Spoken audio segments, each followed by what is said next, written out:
Okay, let's dive into something you probably think you know, but, well, what our sources reveal might completely change how you think about it. We've got a stack of fascinating articles and research here about the history of curry and how it's seen around the world, and right away they hit you with a surprising question. Is the word curry, or even the idea of curry as we commonly use it, actually Indian? And based on everything we've looked at for this deep dive, the answer is pretty much no.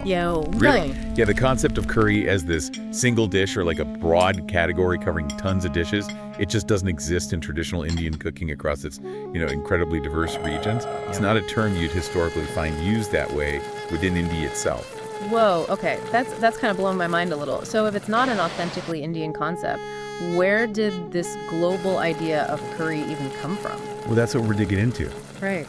That's our mission today, to trace how this word and category emerged, how it sort of flattened the huge diversity of Indian food traditions, and what that tells us about history, specifically colonialism, like the British Raj. Exactly. It's a story about how naming food isn't just about ingredients. It's tangled up with power dynamics, cultural exchange. Yeah.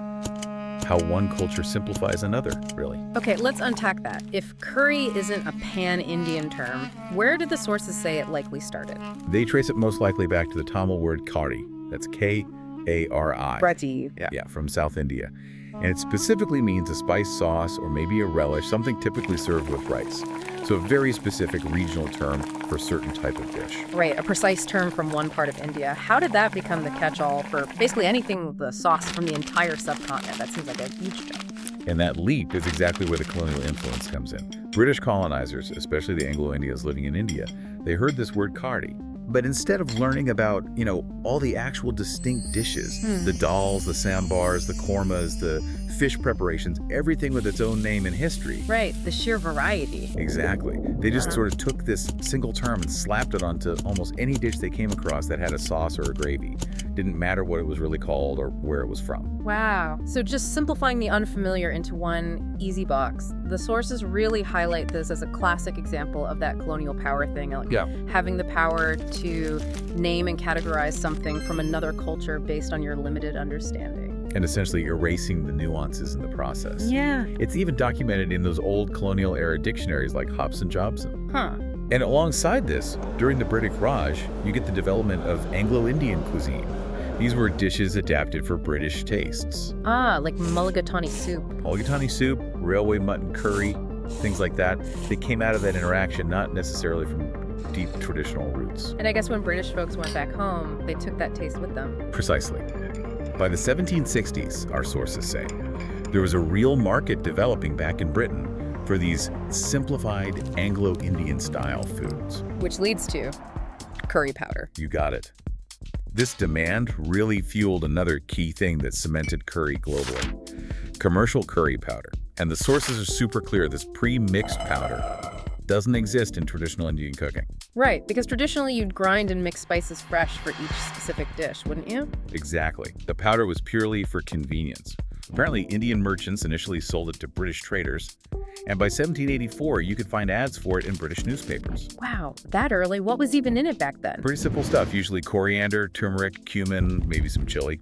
And it took off partly because, well, it was way cheaper to ship one container of powder than all those individual spices. Big brands like Cross and Blackwell got in on it early. Okay, so convenience and cost drove this standardized curry flavor. And this commercial curry idea, powered by the powder, then spread worldwide through British colonial networks. Japan gets it, leading to Japanese curry, which is its own unique thing now.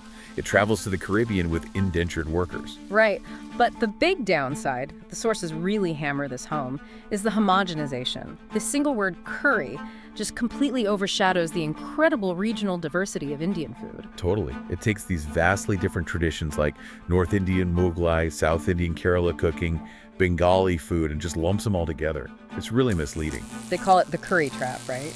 The curry trap. Yeah.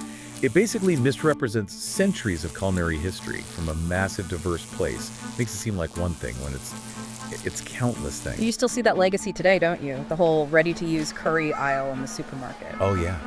And how dishes keep getting adapted outside India, like chicken tikka masala in Britain. Yeah. Or, how Thai curries sometimes get color-coded red, green, yellow.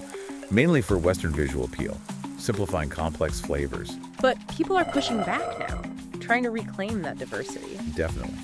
There's a strong movement. Cookbooks like India, the cookbook, are important. They focus on authentic regional recipes, using the proper local names, really celebrating the differences and pushing back against that old simplification. So the big takeaway from all this research, the global idea of curry, the word itself as we use it, is largely a colonial construct, a simplification for Western consumption. That's the core of it, yeah. It was a way to package these incredibly varied Indian culinary traditions for Western understanding and markets. It tells a really powerful story about language, food, culture, and history intersecting. It really makes you pause and think, doesn't it? What other seemingly simple food names or categories that you use all the time might have these complex, hidden histories?